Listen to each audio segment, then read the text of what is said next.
About the unique operation in which, with the help of drone drops, 3 of our soldiers were freed from Russian captivity. Watch the Army TV report to learn all the details and circumstances of how it happened. Its creators are career military personnel, volunteers, and mobilized soldiers who have been serving in the defense forces since the very first days of the full-scale invasion. Now they combine their military service with work in the media field.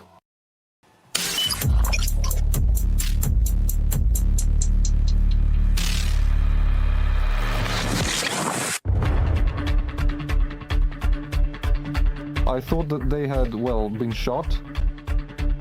With their hands tied, you know. There were cigarettes there with a note. Barely started to move. They told all the pilots who took off that our people weren't moving. Today, Army TV will tell an interesting story about a unique operation carried out by the servicemen of the 1st Separate Tank Brigade with the help of their UAV operators and coordinated actions. They rescued 3 of their comrades, snatching them from the clutches of the Russians, so to speak. Well, that day I was at my position with my comrades. There were 3 of us at that moment. We were engaged in fighting all day, clashing with the enemy. They stormed us several times there. Not just your position, the neighboring positions were also in contact with the enemy. You flew to both one position and the other. But this last one was, well, a really serious assault. That heavy battle, the most recent one, the enemy had a significant numerical advantage, and they managed to surround us from different sides.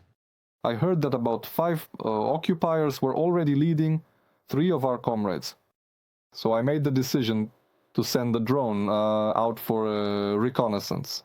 We no longer had the ability to keep shooting back. We were running out of ammunition, and they had gotten so close that we couldn't even stick our heads out to see where exactly they were. We could only hear gunfire coming from different directions, and their voices were already close by. They disarmed us and took us to their position. And who were they? Did you understand? Were there any identifying marks? No, they didn't have any identifying marks at all. The only thing, one of them, most likely, was from the OTB. Well, whether he was a lilac vegetable or a buryat, I don't know. He was the one who was in charge of them. Or rather, of the group of 5 who were actually leading us to their enemy position. How did they behave? What did they say? Well, what can I say? They told us not to move and to go with them.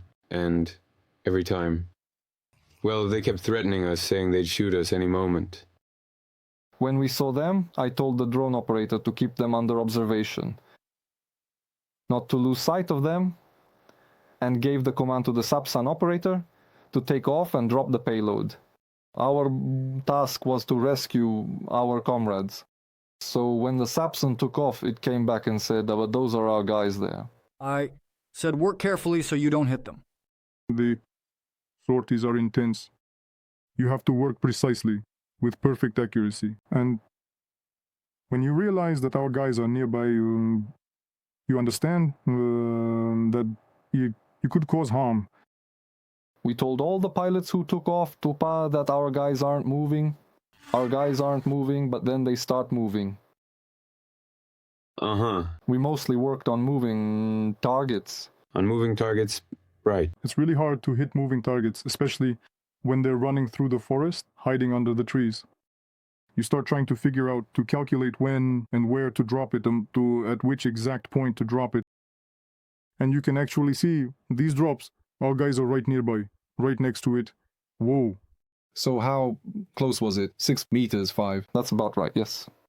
Because of the branches, the pilot drops it, but it bounces off a branch and falls either to the left or to the right. It could just as easily hit our guys too. That's when they realized the Mavics had arrived. That's when they started to spread out. There was a commotion. So what happened when they scattered? when the first drop started. During the first drops, they still tried to stick together somehow. They hadn't led us all the way to their position yet. And still, well, they kept watching us constantly. That's it. And then once they brought us there, well, after that, especially when they made contact, I heard a phrase like, "Now they definitely won't shell you because they're lying down," meaning that we'd be less likely to get hit, if anything. So they started to spread out as much as possible. Is that one of ours? It looks like he's wounded, right? He was hiding, yes. A drop was thrown at him.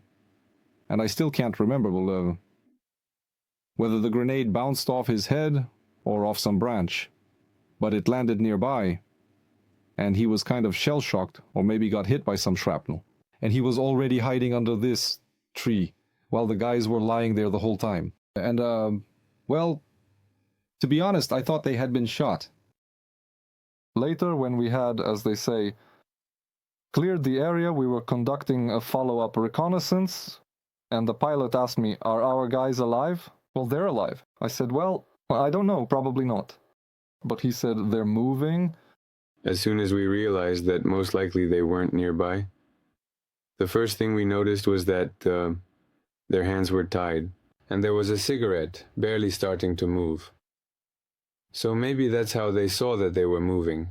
If it weren't for that cigarette. So how did you light up? With your hands tied. Yeah, I still managed to crawl over and get it. Smoking with your trunk, like a fairy tale raspberry. At first we were just afraid, even to stand up. We thought if we stand up and it was already getting dark, they might just shoot us, and that's it. But even then, we could see that our birds were constantly flying over us, changing shifts.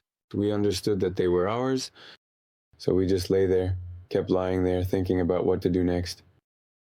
It was a bit scary to go back on our own, because I knew there were mines somewhere in that direction, and we didn't want to get blown up by them. But in the end, one of our birds started signaling to us, shining a little light, and we followed it, and it led us back to our positions. We're watching, one stands up, then another, then a third. I ask, "Are they alive?" I say, "Bring it down, lower over them." So I brought it down and started giving signal lights. Yes. See? Yes, of course. So that it would let them know to follow it. And it led them out of the forest. That's how they made it to our positions. There's still a lot of work to do. As the commander says, everything's been done, but we still have to destroy the occupiers. So there's a lot of work ahead.